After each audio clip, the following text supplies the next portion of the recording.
Bienvenidos a nuestro relato de la Guerra Civil Española en tiempo real. Hoy es 2 de abril de 1938 y esta semana las tropas franquistas han entrado por primera vez en Cataluña. Dentro de la ofensiva general sobre el frente de Aragón, desde Huesca hasta Teruel, las primeras unidades de las tropas de Franco han entrado en la provincia de Lérida.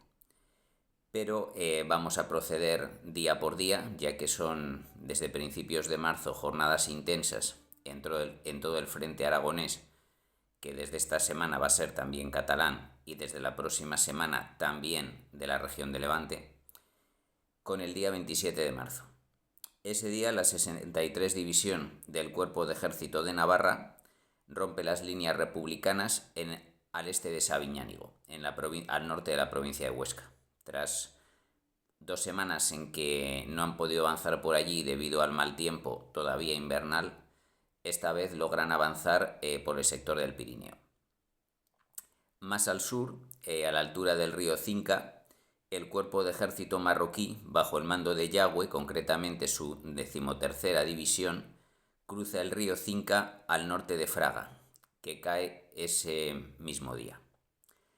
Fraga, aunque es territorio de la provincia de Huesca, está a solo 27 kilómetros de Lérida, con lo cual el alto mando republicano se da cuenta de el peligro de la caída de otra capital de provincia y refuerza a toda prisa esta ciudad catalana.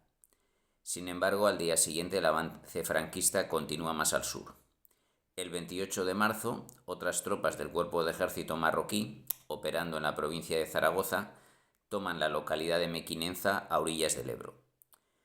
Los republicanos, concretamente el quinto cuerpo de ejército bajo el mando de Modesto, se retira al río Matarraña en la localidad de Nonaspe. El 29 de marzo, estas derrotas, por cierto, provocan una crisis más, o mejor dicho, empeoran la crisis política en el gobierno republicano, pero de ello hablaré después de comentar los hechos militares. Por tanto, el 29 de marzo, por cierto, hay un cambio en la estructura de mando militar.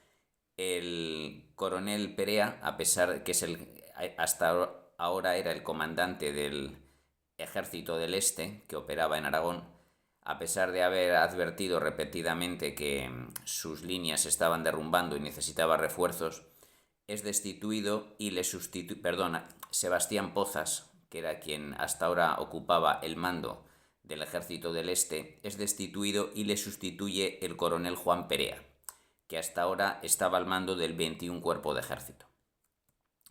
Continuando con el avance franquista, la División 150 del Cuerpo de Ejército marroquí cruza el río Cinca, siguiendo a la 13ª, mientras este río, en su curso más alto, es también cruzado a la altura de Monzón por el Cuerpo de Ejército de Aragón, bajo el mando de Moscardó.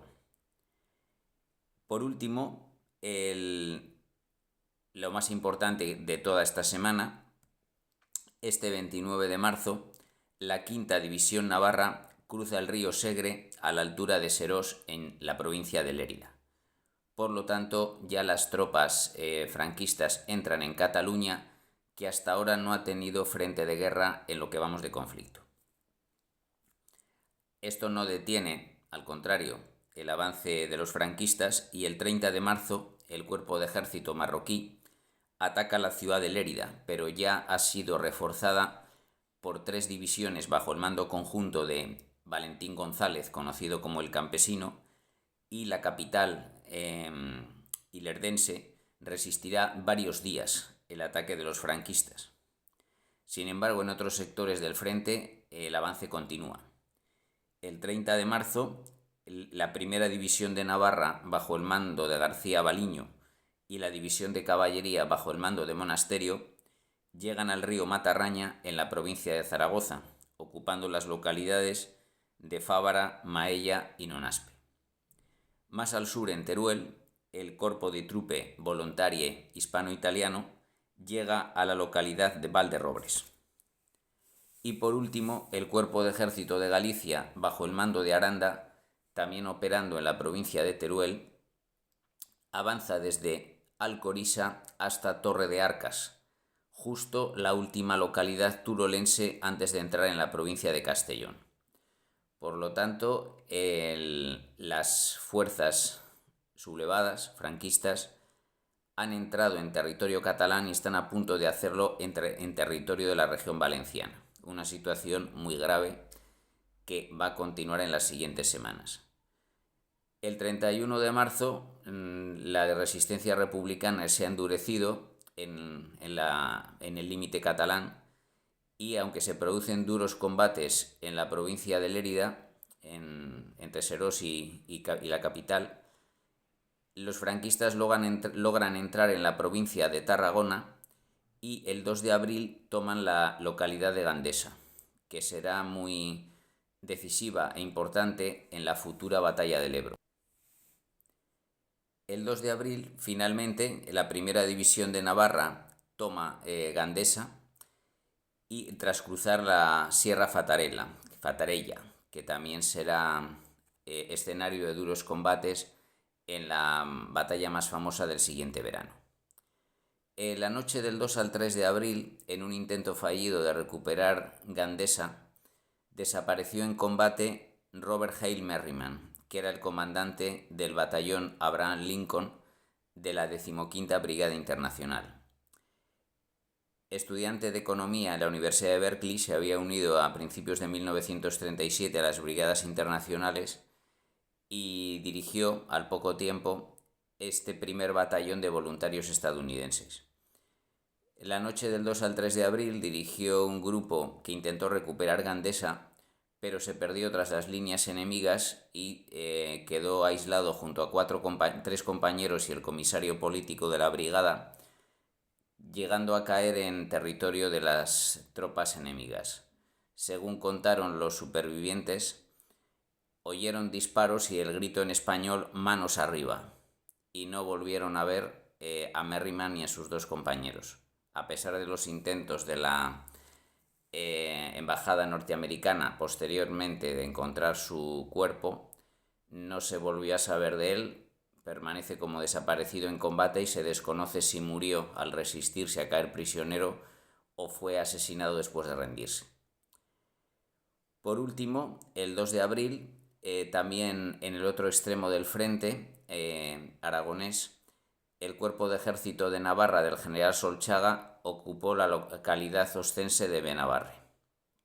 Por lo tanto, esta importante semana de la guerra, el avance franquista continúa con muy poca oposición. Han conseguido ocupar buena parte de la provincia de Huesca, prácticamente toda la provincia de Zaragoza, casi toda la de Teruel, han entrado en las de Lérida y Tarragona y están a punto de hacerlo en la de Castellón.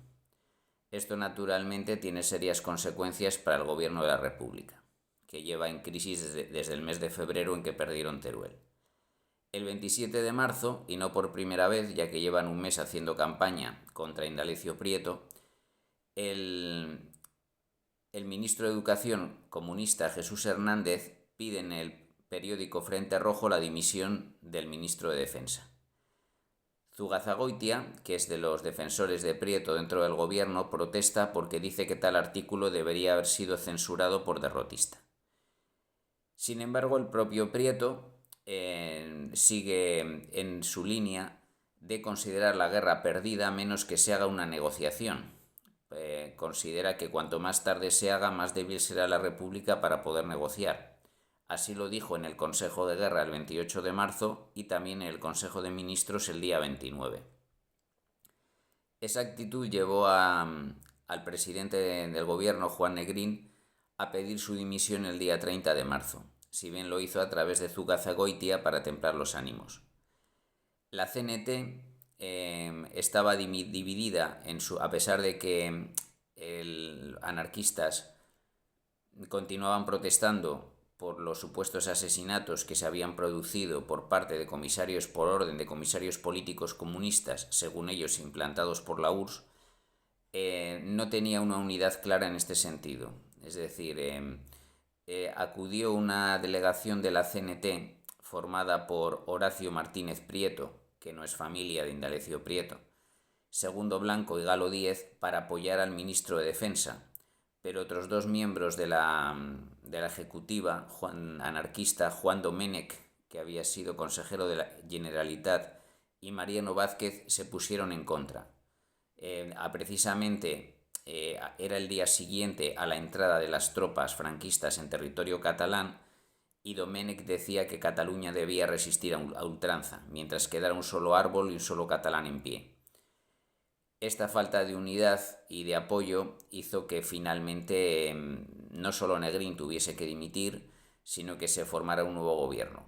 Pero como esto tendrá lugar el día 5 de abril, lo comentaré en más profundidad en la próxima semana.